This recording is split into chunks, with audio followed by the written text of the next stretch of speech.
AV number 4 study स्किलमध्ये काय अपेक्षा आहे, एक अभ्यास कौशल्य जे आहे ते कशा पद्धतीने त्या ठिकाणी अपेक्षित आहे ते इथे आलेलं आहे. तर बघूया स्टडी स्किलमध्ये use of ICT in learning the language and literature. तर भाषा शिकत असताना त्या ठिकाणी ICTचा वापर जो आहे ज्याला आपण इन्फॉर्मेशन टेक्नॉलॉजी म्हणतो, तर त्या पद्धतीने त्याचा वापर आपल्या करता यायला पाहिजे.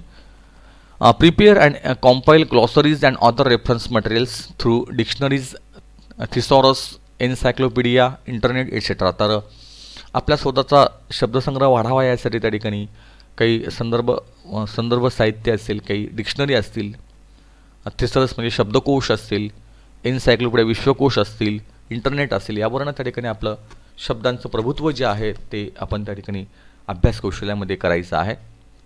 Prepare personal notes to remember and recall information. तर वैयक्तिक आपण आपल्या नोट्स काढता यायला पाहिजेत, त्या लक्षात ठेवाव्यात आणि त्या पद्धतीने त्या आठवायला पाहिजे, हेही महत्त्वाचं आहे. तर हे सुद्धा त्या ठिकाणी महत्त्वाचं आहे. Make use of films, plays, concerts and presentation and appreciate them critically. तर एखादा चित्रपट असेल, एखादं नाटक असेल, एखादा ऑर्केस्ट्रा असेल, एखादा कार्यक्रम असेल, तर ते सुद्धा आपण कशा पद्धतीने त्याला आपण स्वीकारलेलं आहे त्याच्यातला एक टीकात्मक दृष्टिकोन जो आहे तो सुद्धा आपण त्या अंगाने आपल्याला आला पाहिजे.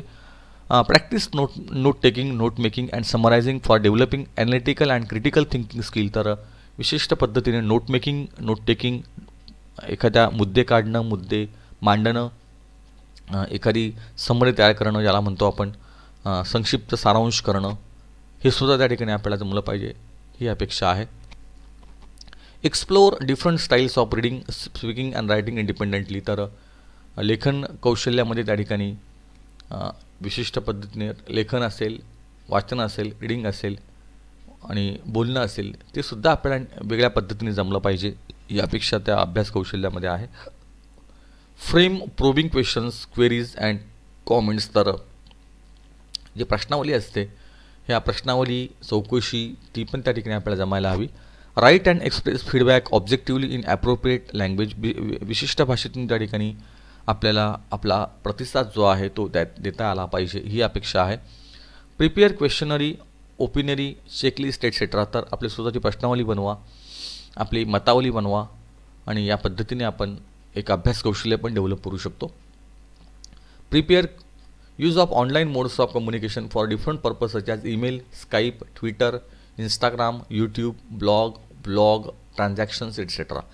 आजच्या कालखंडातल्या ह्या सगळ्या गोष्टी अतिशय महत्त्वाच्या. यूट्यूब असेल, स्काईप असेल, ट्विटर असेल, हे पण त्या ठिकाणी आपल्याला कम्युनिकेशनचे हे जे मोड्स आहेत हे कशा पद्धतीने वापरायला पाहिजे ते पण आपल्याला शिकणं गरजेचं आहे. Create audio visual aids for presentation, posters, booklet, wall magazines, handouts, informative strips and PowerPoint presentation. तर ह्यासुद्धा गोष्टी ऑडिओ व्हिज्युअल एड्स ज्याला म्हणतो आपण, बुकलेट तयार करणं, पोस्टर तयार करणं, एखादं वॉल मॅगझिन तयार करणं, हँडआउट हस्तपत्रक तयार करणं, तर ह्या सगळ्या PPT बनवणं, ह्या सगळ्या गोष्टी आपल्याला स्वतःहून यायला हव्यात, ही अपेक्षा आहे. Create and use different revision techniques to recall increasingly the largest chunks of information. तर माहितीचा हा जो स्रोत आहे, माहितीचे हे जे मायाजाल आहे ते जास्तीत जास्त आपण समजून घेणं आणि त्या पद्धतीने त्याला एक प्रतिसाद देणं, हे पण त्या ठिकाणी आपल्याला जमायला हवं. Practise analysing errors in oral and written work which occur due to influence and mother tongue. तर मातृभाषा जी आहे, मातृभाषेचा प्रभाव आणि त्या पद्धतीने त्या ठिकाणी होणाऱ्या चुका, ह्यासुद्धा गोष्टी त्या ठिकाणी लेखन कौशल्यामध्ये आणि तोंडी भाषेमध्ये आपल्याला समजायला हव्यात, ही अपेक्षा आहे. Use resources from other languages while speaking and writing in English. आणि भाषेमध्ये त्या ठिकाणी लिहिताना, बोलताना त्या ठिकाणी काही रिसोर्सेस, काही स्रोत त्या ठिकाणी आपण वापरलेले आहेत ते पण बघणं आवश्यक आहे.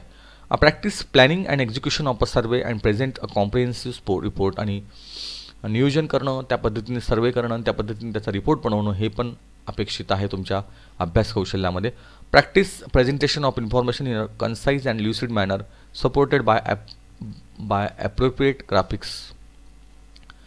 तर एकदम तंतोतंत ते माहितीचं वर्गीकरण करणं आणि त्या पद्धतीने ती माहिती सादरीकरण करणं, हे पण जमलं पाहिजे. Practice पॅराफ्रेझिंग techniques. पॅराफ्रेझ म्हणजे एखाद्या लेखाचं असेल, एखाद्या कवितेचं असेल, त्याचं त्या पद्धतीने सादरीकरण करणं, कवितेमध्ये काय दिलेलं आहे, लेखात काय म्हटलेलं आहे त्याची पॅराफ्रेज तयार करणं, त्याचं एक प्रकारचं भावानुवाद ज्याला म्हणतो आपण, तो भावानुवाद तयार करणं हे महत्त्वाचं आहे.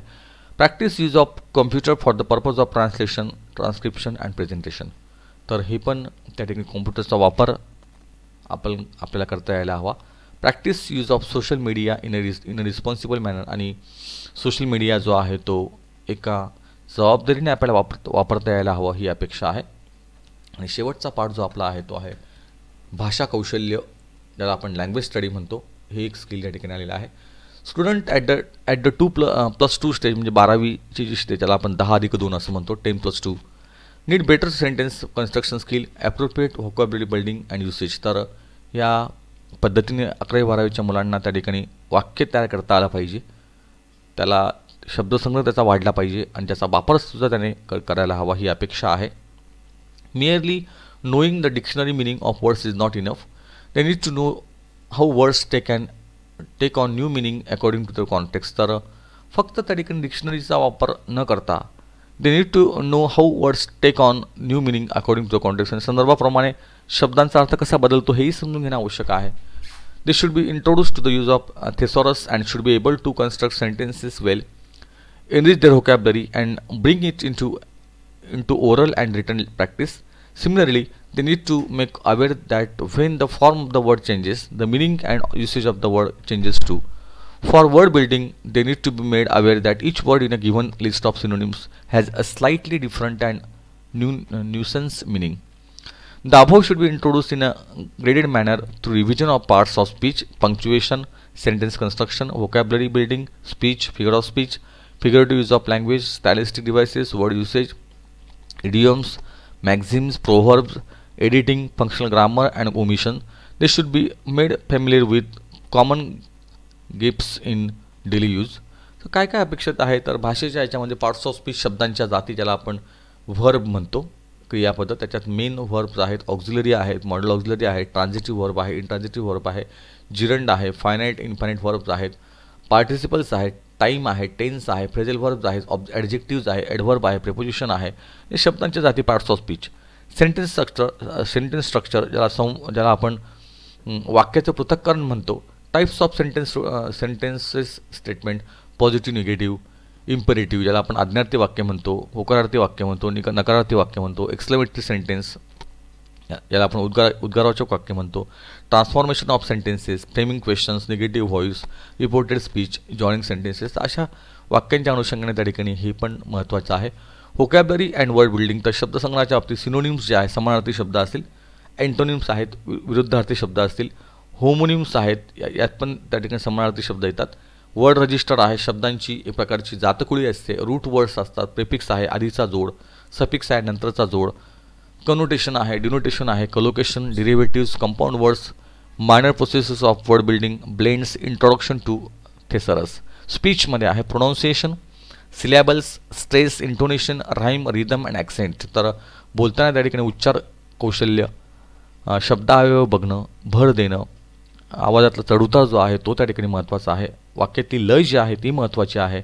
हे पण त्या ठिकाणी भाषा कौशल्यामध्ये आपण शिकू शकतो. Figures of speech and stylistic devices, त्या ठिकाणी अलंकार जे आहेत आणि इतरही काही त्या अनुषंगाने येणारे जे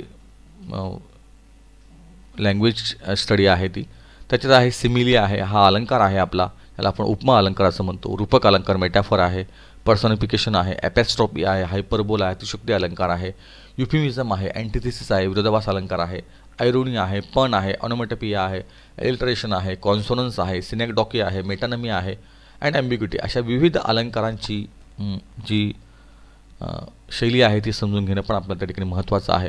phrases, proverbs and maxims and other use and their usage, तर वाक्यप्रचार असतील, वाक्यांश असेल, म्हणी असेल आणि एखादी चटकदार विधान असेल ते पण त्या ठिकाणी समजून घेणं हे आपल्याला भाषा अभ्यासामध्ये शिकता येईल. Functional grammar, editing, omission, finding errors, common errors. तर भाषा एखाद्या वाक्यामध्ये त्या ठिकाणी वाक्य कसं संपादित करावं, त्याच्यातलं काय टाळलं गेलं पाहिजे, त्याच्यातले चुका काय आहे ते लक्षात येणं हे पण त्या ठिकाणी कळलं पाहिजे. तर हे सगळं लँग्वेज स्टडीमध्ये अपेक्षित आहे. तर हे 4 कौशल्य जे आपले आहे, 5 कौशल्य ते आपण बघितले. Listening, speaking, reading, writing, study skills आणि लँग्वेज स्टडी. तर इथे आपण थांबूया.